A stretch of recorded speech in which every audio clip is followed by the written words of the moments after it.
Today's video will look at a scenario in which Hungary gets revenge because of the Treaty of Trianon.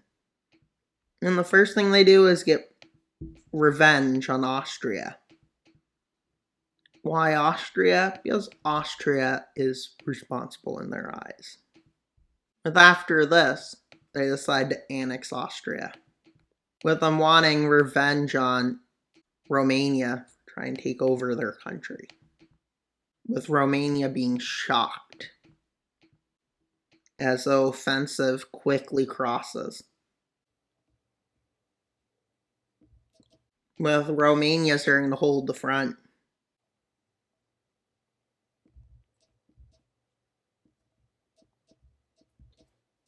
And then managing to break through the front in the north. And they start advancing forwards as they get held back again, with them looking for a distraction for Hungary. They get Slovakia to join, with them launching an invasion from the north, with them advancing in and cutting the two places off, and then advancing towards Budapest. With Hungary moving troops, they end up pushed back here, and then back here. But they manage to launch a strong offensive.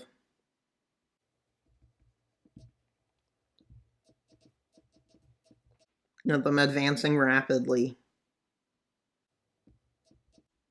And they collapse, with the forces all moving back to Romania's front line, which leads to really strong offensives.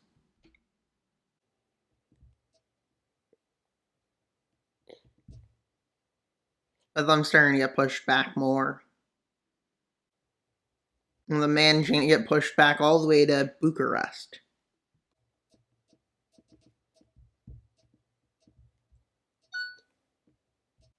And they annex all of this land.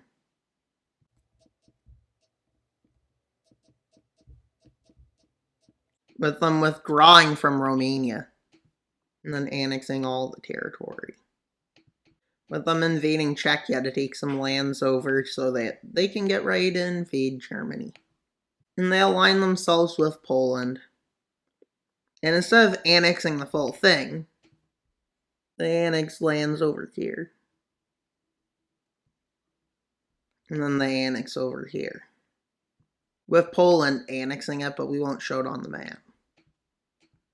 They only have Serbia, Slovenia, and Croatia, and Germany, and Ukraine. But shockingly, a coup breaks out. Yes, a coup. No, actually a revolt, which manages to free Ruthenia.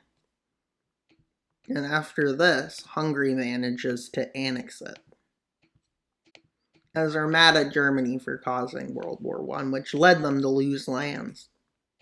Because they're weaker, they make a decision, as they quickly move in with most of their army towards Berlin, and then the rest towards Munich.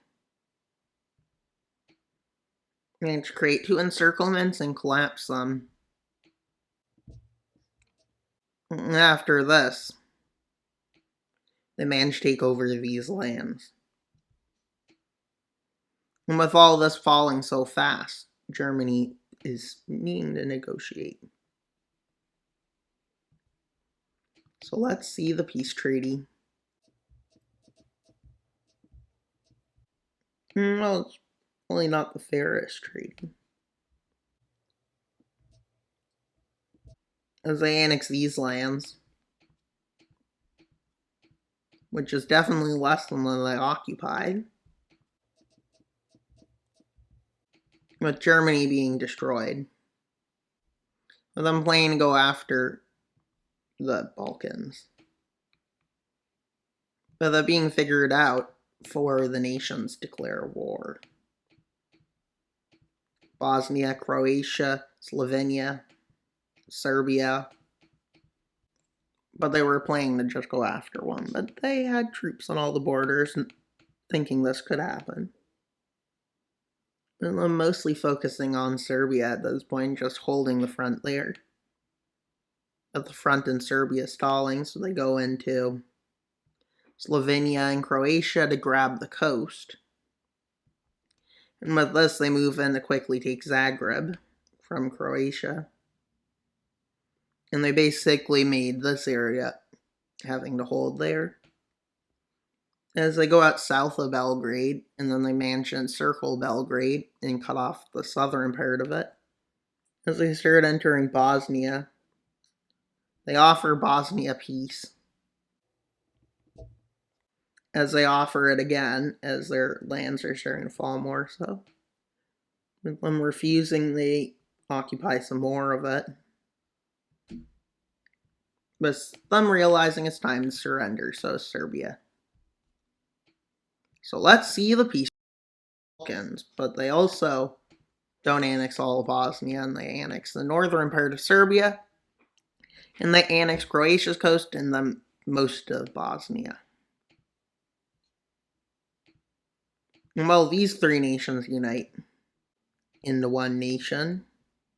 And because of the thumbnail needed to be made after this, I'm going to leave it like that. And these two nations unite.